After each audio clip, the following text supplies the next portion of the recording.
So I was at this year's BFI London Film Festival and I watched some new films. Now before I get into this video, I just want to let people know that I'm going to be approaching this video on a more casual and informal level, because normally when I make reviews, I do make scripts and I try and use every word that I'm going to be saying. But with this video, I've only got notes, and these are the notes that I used immediately typing on my phone after I watched the films and being on the train on the way back home. So I'm hoping when I'm going to be testing the waters to see if this new approach will be better. So without further ado, let's talk about some new films. The first film I saw was The Killer. This is the latest film from David Fincher, who made other films such as Seven, Fight Club, Zodiac and Gone Girl. After a fateful near miss, an assassin battles his employers and himself on an international manhunt he insists isn't personal. I think the first thing to talk about is the excellent performance by Michael Fassbender. It has been a while since we've seen Michael Fassbender on the screen, and I think the last time he was in a film was X-Men Dark Phoenix from 2019. Oh boy, remember that film?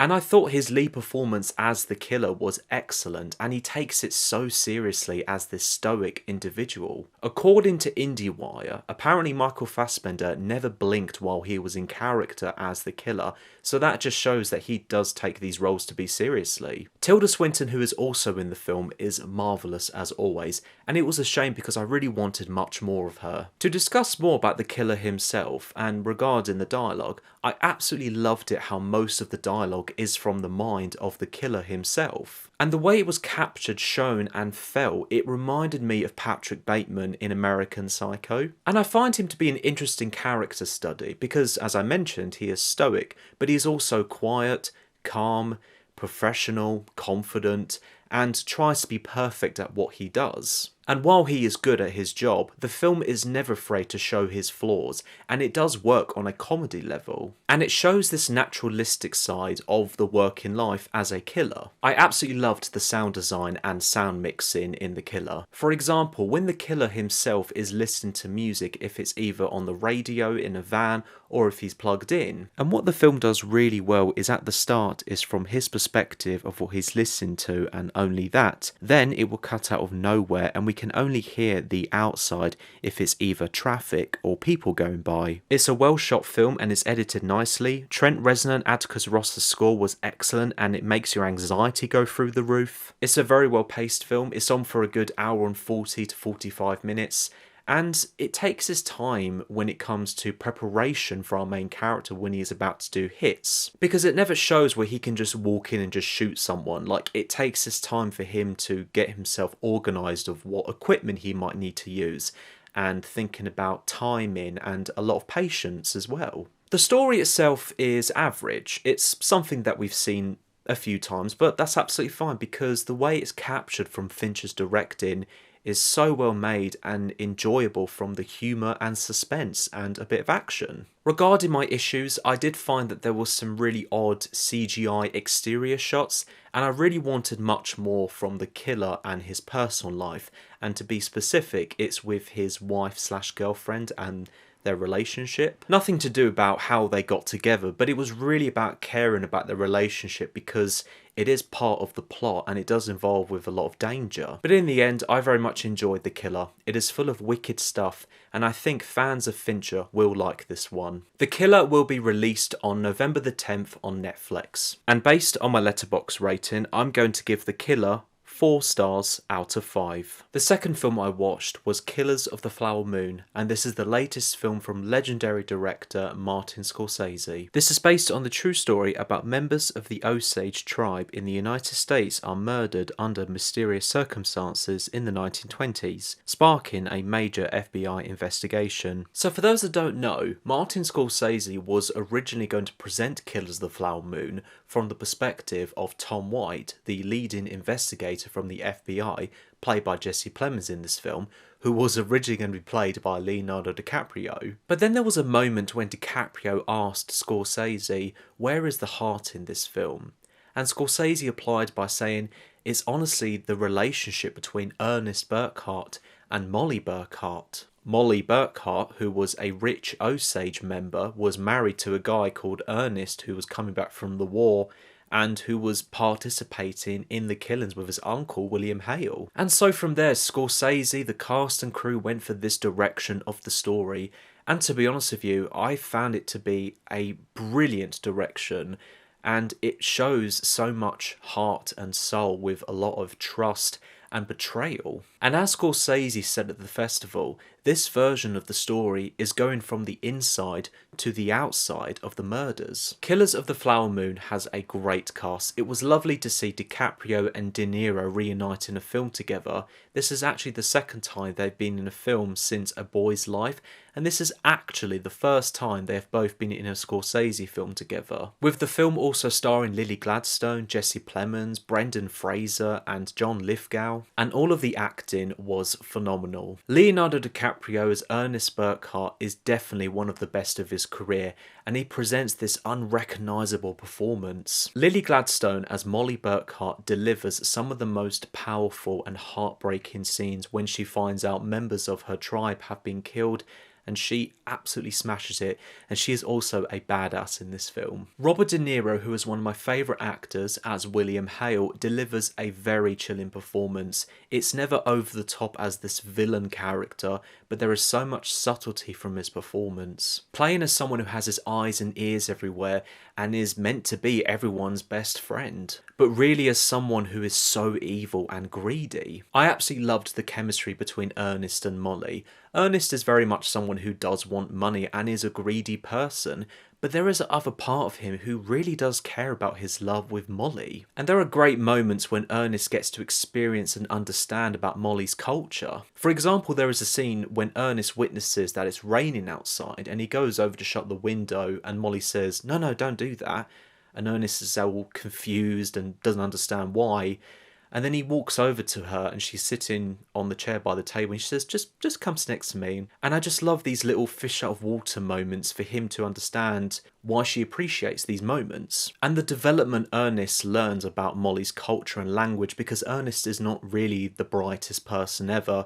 But we see scenes when DiCaprio and De Niro actually do speak the Osage language. And from someone like Molly, she is someone that understands that Ernest does need money because he's just come back home from the war.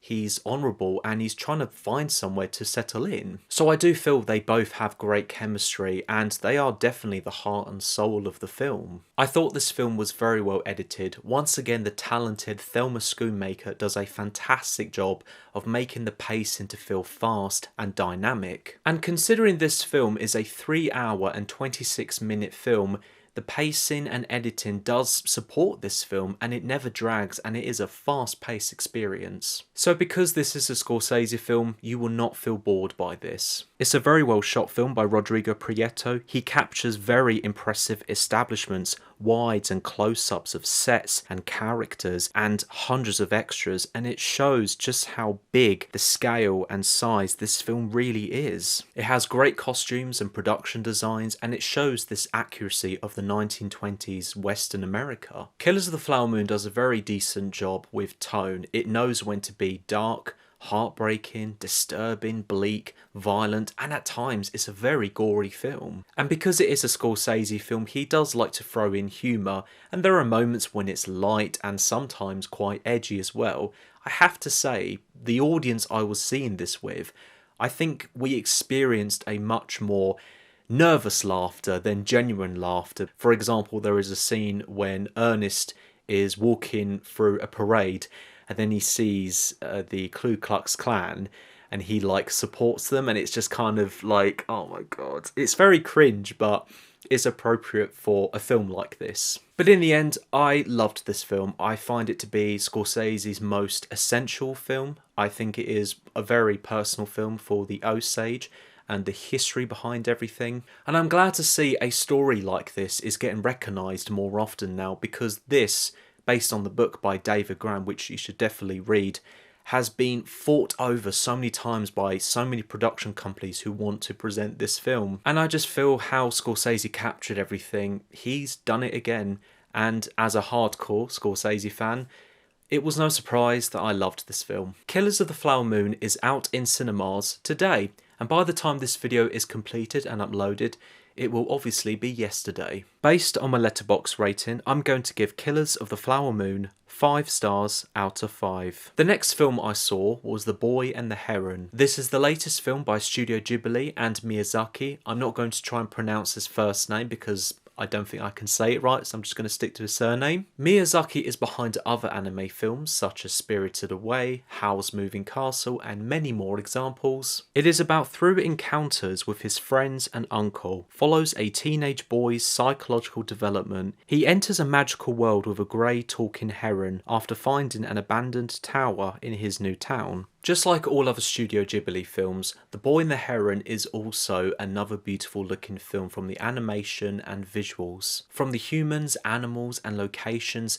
there is so much to enjoy on a personality level. Whether everything looks serious, funny, cute and weird, it's all incredible to watch. Of course, it doesn't logically make sense, but that's absolutely fine, as you should just embrace this fantasy dream world. And there are a couple scenes when it doesn't necessarily fit the plot, but it's one of those where you should just enjoy what's being shown to you, and as Christopher Nolan says, try not to understand it, just feel it. The film has a great sense of humour. It has a mixture of light and dark humour, and with the dark humour, there are these characters who are like these very cute and cuddly looking people, but they like to eat people. There are moments when they're hiding knives behind them. If you've seen the film, you know which moment I'm talking about. In addition, from the tone, The Boy and the Heron is one of those Studio Ghibli films that is not just appropriate for family viewing, because there are also moments that are quite dark, and there are moments of disturbing imagery. I thought this film had decent character chemistry between our main character named Matteo and another character called Himi, who both meet on the adventure. They have great moments when they're on the adventure together, and the relations that they both have as well, I thought was neatly shown. The Boy and the Heron has interesting themes from the story about grief, individual responsibility, family, war, love and peace. I would say my only problem with The Boy and the Heron is the pacing, and it does rush quite a bit. This is one of those films when once it kicks off, you're in for a full ride and there's never a moment for a breather, and it's sometimes difficult to process what you're experiencing on an emotional level. But in the end, I very much enjoyed The Boy and the Heron. I think Studio Ghibli and Miyazaki had presented a film with so much weird and wonderful moments to dream, to laugh, to cry and be inspired by. The film will be released in UK cinemas on December 29th. Based on my letterbox rating, I'm going to give The Boy and the Heron 4 stars out of 5.